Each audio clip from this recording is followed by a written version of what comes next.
Vamos a dar por inaugurado este primer ciclo año 2025 de este séptimo seminario internacional que tiene como título general Educación, Gamificación e Inteligencia Artificial. El título de la ponencia, Sociedad del Consumo de Datos. Esta ponencia va a estar a cargo de la doctora Shaila Álvarez Junco. Ella nos acompaña desde el hermano país de México para el directorio del Instituto Peruano de Inteligencia Artificial, Ciudadanía Digital, colaboradores en el Perú y en el extranjero. Siempre es un altísimo honor, un privilegio académico e intelectual contar con la participación de la doctora Shaila Álvarez Junco. Puede hacer uso de la palabra y puede dar inicio a esta maravillosa presentación.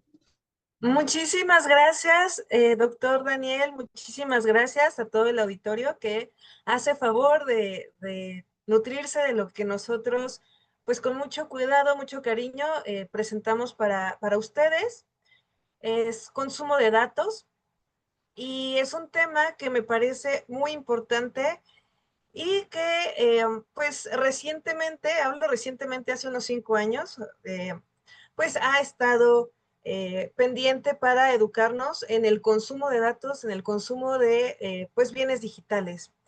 Sí, ya algunos países han tenido este acercamiento, lo vemos en algunos periódicos, cómo se va tratando esta situación del manejo de los datos y cómo pareciera de nueva cuenta que vamos perdiendo un poco de autonomía.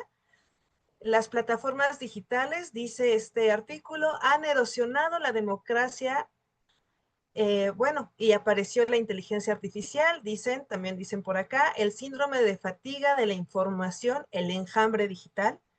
De nueva cuenta tenemos esta situación de Trump, ¿no? Con los gobiernos, pues de los países asiáticos, en este caso, pues China, ¿no? Donde dice que comienzan a cambiar estos aranceles a partir del consumo de datos, de la digitalización. Por ahí también dice que está demostrado, dice el país, que las redes favorecen a los partidos radicales. Y es que nos encontramos en este contexto donde para nosotros es muy sencillo abrir una computadora y tener esta comunicación mediada o consumir datos, consumir información, y parece que no hemos medido las consecuencias de estos usos, ni las consecuencias ni los efectos que puede acarrear el estar pues, consumiendo constantemente datos, ¿no? Entonces, ¿qué es el consumo de datos? Bueno, pues el consumo de datos es esta transición que estamos teniendo. Antes consumíamos como mayoritariamente bienes físicos y ahora los datos se vuelven parte de la economía y se vuelve parte de la economía como un recurso muy valioso. A partir de lo que nosotros hacemos, se pueden crear estrategias de gobierno, estrategias educativas, estrategias de consumo, y aún estamos en una etapa muy silvestre, pero también muy salvaje. Los consumidores y productores, que son todos, hay quienes les llaman consumidores a quienes únicamente leen o únicamente, digamos, atienden a la búsqueda de datos, pero en realidad también los estamos produciendo. Aun cuando no emitamos información, los estamos produciendo. ¿Por qué? Porque dejamos una huella digital y esto es tomado por las grandes empresas para pues ir moldeando algunas conductas y de esto vengo a hablar el día de hoy, ¿no? Somos prosumidores. Está este término también, prosumidores, acuñado porque ya no solo consumimos, también producimos y nosotros mismos pues nos volvemos productores de lo que se monetiza en redes. Claro que nosotros no tenemos, bueno, nosotros quienes no trabajamos directamente en estos grandes negocios o en estas grandes empresas, pues no tenemos ningún beneficio económico. ¿Qué sucede? Que empezamos a trabajar ya de manera muy individualizada, ¿no? ¿Por qué? Porque con estos datos, desde el localizador de GPS, que lo tenemos activado casi todo el tiempo en el celular, las empresas pueden saber qué tipo de actitudes, qué tipo de hábitos tenemos y van personalizando los productos. Esto no es secreto, ya todos lo sabemos. Sabemos cómo te recomienda Netflix la publicidad, cómo se dirige hacia el Facebook. Estos son ejemplos muy claros, pero hoy no solo vengo a que tratemos de reflexionar sobre esto, sino también de que tratemos de educarnos un poco en este uso. Surgen nuevos modelos de negocio. Muchas empresas te dicen, es que la aplicación es gratuita. ¿Por qué? Porque el verdadero producto, tu paga a esa aplicación, es obtener tus datos personales. Inclusive ahora mismo, si yo, pues de pronto me puedo convertir en una figura en las redes digitales o en los medios digitales, la inteligencia artificial podría tomar mi fisionomía para tratar de clasificarme dentro de un perfil de consumidor digital y a partir de ahí generar ciertos estereotipos. Tenemos entonces una dependencia tecnológica porque nos hemos vuelto muy dependientes de los servicios digitales. Es difícil imaginar, obviamente, nuestra vida sin ellos y seguimos alimentando este sistema con más datos. Entonces, tenemos como estas dos realidades, tenemos un mapa tangible en el que nos movemos físicamente, pero también dejamos un mapa digital donde navegamos. Esto tiene repercusiones grandes, pudiera parecer absurdo, ¿no? Pero ya ha habido casos como el de esta chica, Taylor Little, que dice que ella desde los 11 años comenzó a ver material digital sin ningún tipo de advertencia sobre lo que le podía suceder si ella estaba inmersa en la tecnología.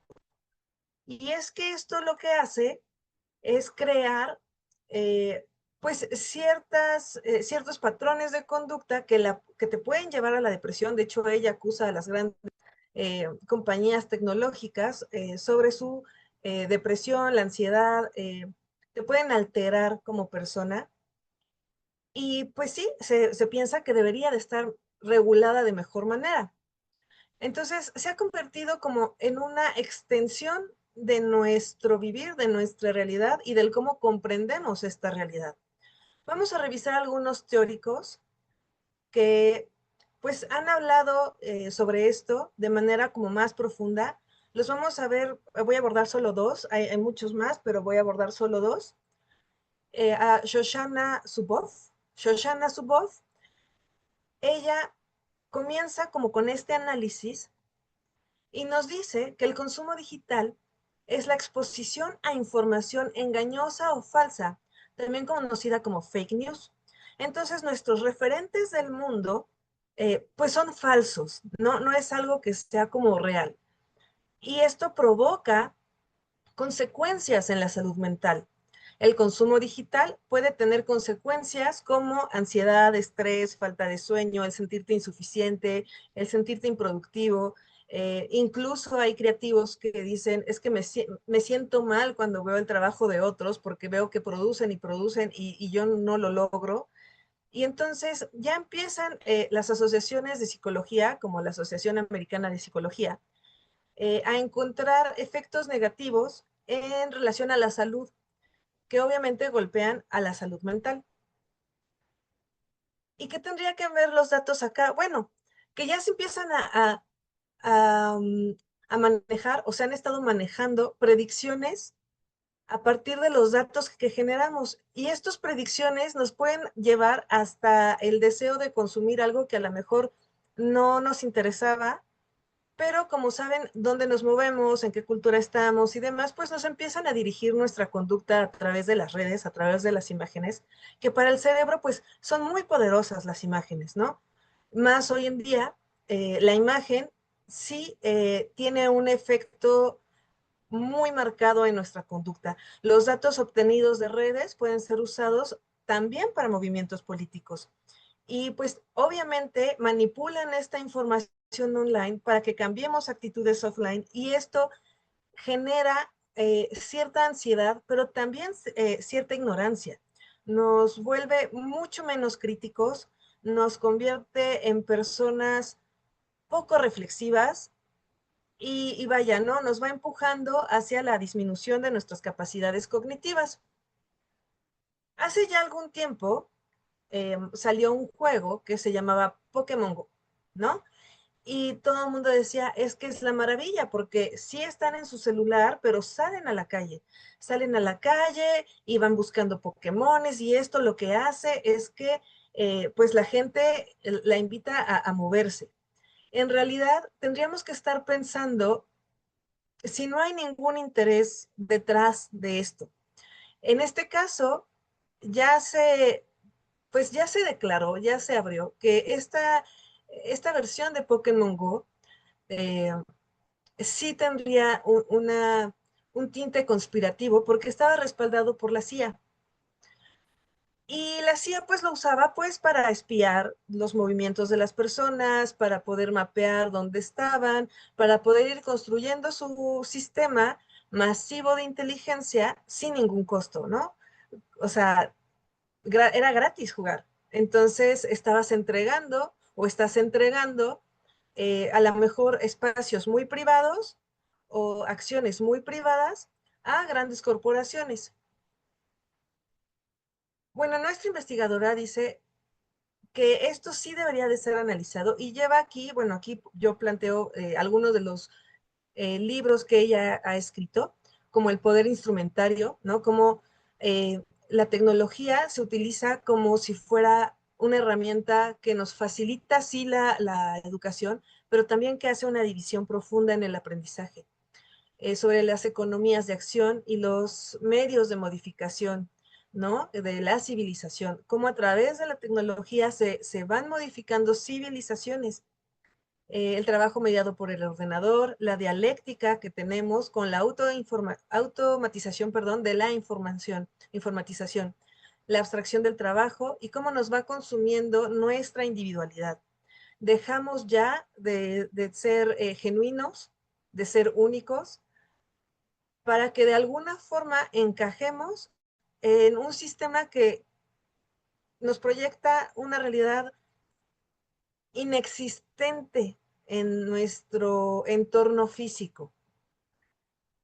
David Beer, por su parte, acuña algunos conceptos, y esto es bien relevante, el que los científicos lleguemos a acuñar, y él habla sobre la dataficación. La dataficación se refiere a un proceso mediante el cual eh, la vida social, todo lo que hagamos en la vida social, en las reuniones, en nuestro día a día, sea algo cuantificable y analizable. Es decir, todas nuestras costumbres, nuestras creencias, nuestras vivencias se vuelven eh, datos. Y estos datos se pueden convertir en fenómenos de estudio para el comportamiento. Y aquí hay varios ejemplos, ¿no? Él plantea, por ejemplo, cómo nos van moldeando hacia la actividad física y la salud desde el uso de, por ejemplo, de los smartwatches. Y entonces, estos relojes que miden este ritmo cardíaco y estos patrones, pues lanzan estos datos a otros centros que a lo mejor tienen otros fines, como podría ser el vendernos pastillas, el recomendarnos cierta comida, el mostrarnos ciertas imágenes, y entonces, de nueva cuenta, van moldeando nuestro comportamiento dirigido al consumo. Amazon, por ejemplo, Amazon analiza cada clic que hacemos, cada búsqueda, cada compra, cuánto tiempo vemos el perfil del consumidor, ¿no? Digamos, emocionalmente sí nos atacan para poder ellos dar estos datos de hábitos de compra a través de nuestras interacciones sociales. Ya no se diga Facebook o Instagram, que hacen justo lo mismo, y después todos estos datos son vendidos ya sea a partidos políticos, ya sea a industrias grandes. Entonces, pues en este caso, Beer dice, sí tendríamos que tener cuidado en cómo estamos nosotros dejando de usar plataformas o usando plataformas, porque lo que estamos haciendo es darles la llave no solamente a nuestra privacidad, sino incluso a nuestras emociones. Las políticas de salud pública basadas en datos epidemiológicos ya vimos que sí se ejercieron durante la pandemia, por ejemplo. Se iban, digamos, ruteando el dónde estaban las personas para saber información sobre contagios, ¿no? Las ciudades inteligentes que tienen todo conectado, empiezan ya a tener como información para mejorar supuestamente nuestra eficiencia y nuestra calidad de vida, que no sé, pero me parece que antes era como más sana y ahora a lo mejor tenemos más soluciones porque parece que hay más problemas de los que antes pues no le tomábamos como mucha importancia. Y este dato sí me sorprendió, el del sistema de justicia predictiva. En algunos países, los sistemas judiciales utilizan algoritmos que analizan datos históricos para prever riesgos de reincidencia. Y hasta ahí podríamos decir, pues está bien, ¿no? Porque nos puede prevenir de a lo mejor, pues una falta, no sé, vial, o nos puede prevenir tal vez para no tener a lo mejor ser víctimas de robo, pero aquí lo importante es que esto traduce una forma de gobernanza basada en datos que complementa en ocasiones o reemplaza la discrecionalidad humana. Y entonces, como con esta lógica, se crea el sistema Compass. Este sistema lo que maneja son algoritmos, eh, um, digamos, que le permiten predecir a los jueces si alguien tiene tendencia a reincidir. Y entonces volvemos a criminalizar a alguien que a lo mejor ya pagó su condena o que a lo mejor por la conducta que tuvo en redes se le pueda juzgar, digamos, con mayor severidad en alguna prisión o no, o tal vez decimos, pues los datos aquí dicen que no tiene ese perfil, sin conocer a la persona, digamos, cara a cara, sin conocer realmente a la persona desde su perspectiva de persona, como humano, ¿no? Él también acuña este otro concepto que le llama data culture o cultura en datos. Y este también es relevante porque aunque pensemos que son bienes intangibles, en realidad, pues son ideas, son también formas de pensar que nos pueden llevar a sistemas de poder y de control, ¿no? A lo mejor una cultura, en tanto aparece más en redes o no, tiene mayor poder que otras y entonces construyen una realidad que a lo mejor no es la que realmente se debe de estar representando, ¿no? Entonces él en su trabajo, Cultura Popular y Nuevos Medios, él examina cómo los datos circulan y transforman la forma en la que entendemos la cultura. Y esto también es bien grave porque la cultura justo nos dice o nos da sentido de pertenencia, ¿no? Entonces la inundación de datos digitales tiene implicaciones de nueva cuenta para la jurisdicción disciplinaria, para la relación con la academia, la relación con el Estado, la relación con el comercio, en fin. Entonces, sí es un campo que deberíamos de estar, pues, investigando, más allá de quién produce más datos o qué datos sí tomamos en cuenta o de guiarnos por métricas de estos datos, sino mirarlo ya también desde el área social. ¿Qué está sucediendo con estos datos, no? ¿Cómo nos están limitando? Ejemplo de estos en concreto, por ejemplo, Data Culture, cultura de Netflix, por ejemplo, para tomar decisiones, funciona con un sistema en el que, digamos, este algoritmo va percibiendo las horas que uno pasa frente al televisor, cuando pone pausa, cuando se salta capítulos, cuando vuelve a ver lo que ya vio, y entonces analiza todos estos patrones y a partir de estos patrones se toman decisiones económicas. De esta forma, las recomendaciones que te hace Netflix, pues siempre van a ir encausadas hacia una temática sesgándote de la oportunidad de ver a lo mejor otras opiniones, otras formas de vida, otras formas de arte, otra forma de cultura. Y ante todo esto, pues, ¿qué hace el gobierno o los gobiernos? Yo no puedo hablar mucho de otros gobiernos porque la verdad los conozco poco, pero al menos en México En México tenemos al Instituto Federal de Telecomunicaciones, que en teoría pues es el organismo regulador en México encargado de supervisar y promover el desarrollo de los servicios de telecomunicación. Esto incluido el Internet. Muchos lo conocen como por regular la televisión y la radio, que son medios comunes, pero también regula el Internet y regula el mercado, es decir, a quién se le otorgan licencias y a quién no. Y también incluye a quién se le otorgan licencias sobre el Internet, ¿no? Sobre esta conexión.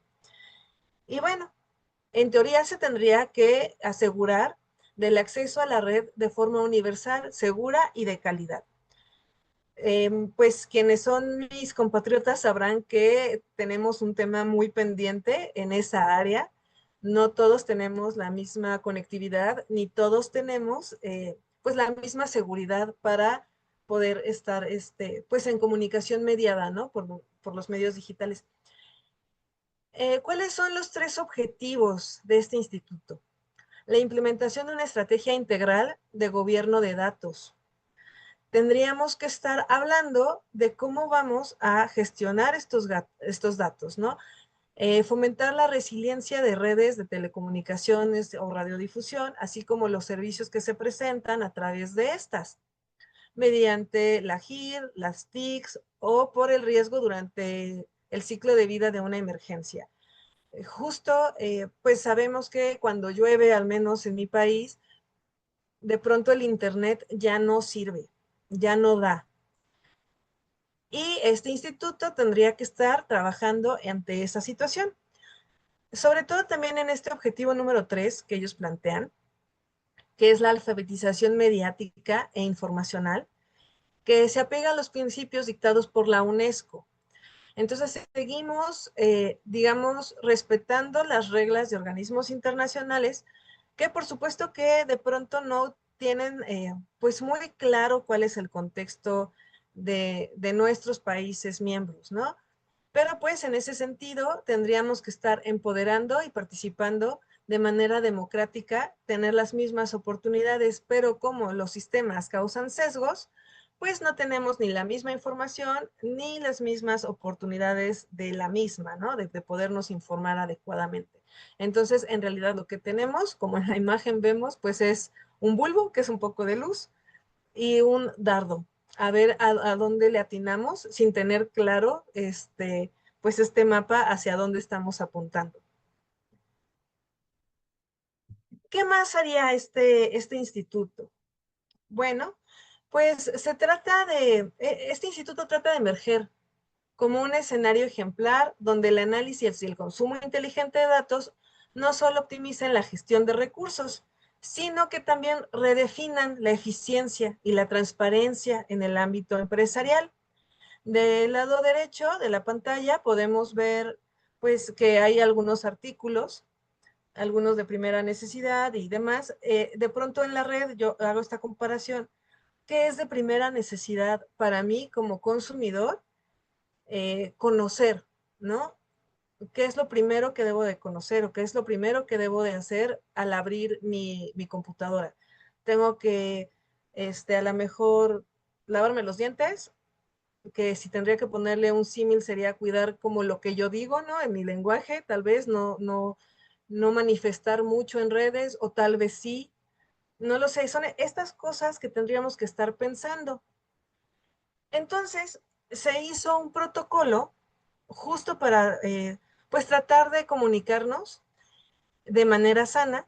Ellos establecen un protocolo de comunicación de nueva cuenta, creo que este sí es un poquito un error estandarizado, para poder enviar y recibir correos electrónicos, navegar en páginas, hacer videollamadas, etcétera, ¿no? Para poder tener vida activa en las redes. Y su infraestructura se basa en una combinación de redes públicas y privadas.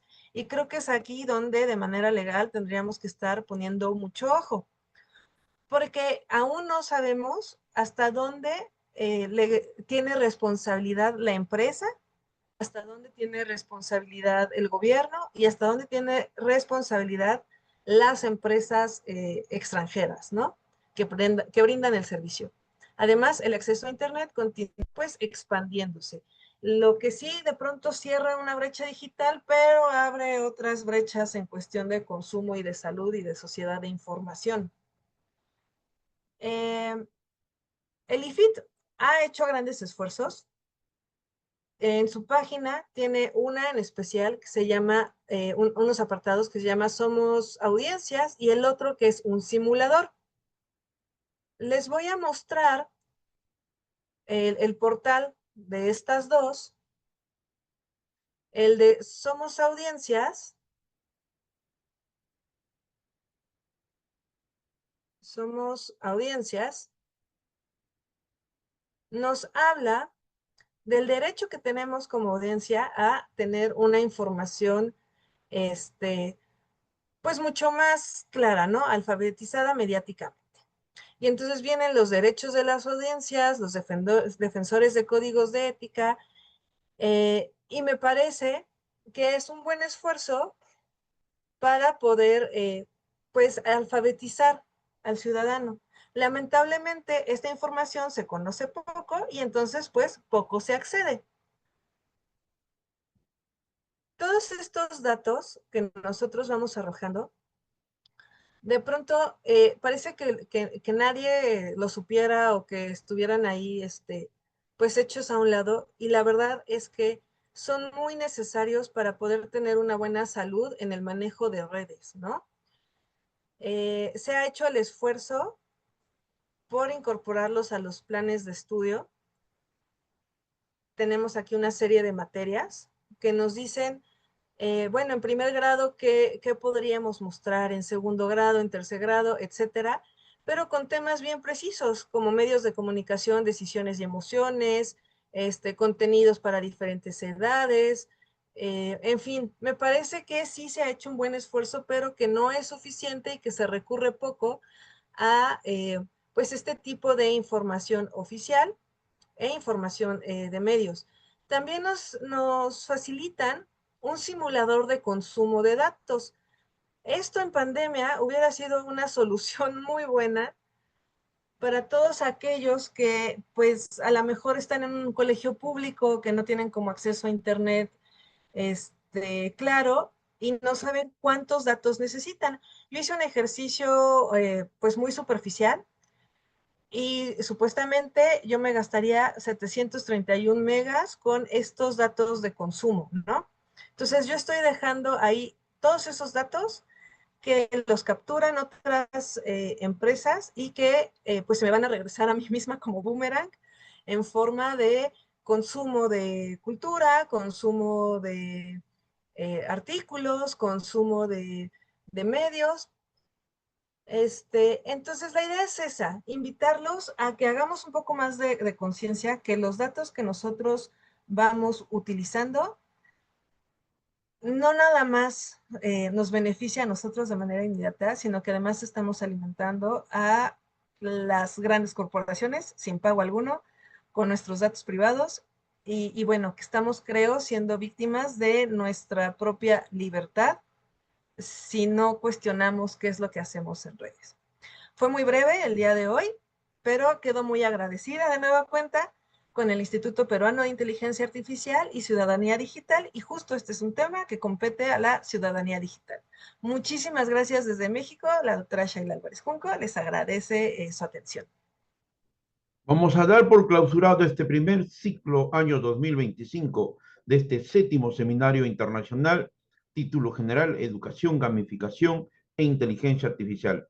El título de esta ponencia, Sociedad del Consumo de Datos, la misma que estuvo a cargo de la doctora Shaila Álvarez Junco, para el directorio del Instituto Peruano de Inteligencia Artificial y Ciudadanía Digital, colaboradores en el Perú y en el extranjero, siempre es un altísimo honor, un privilegio académico e intelectual contar con la participación de la doctora Shaila Álvarez Junco.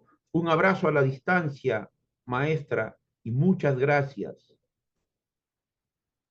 Muchísimas gracias, doctor Daniel, y un saludo a todo el auditorio.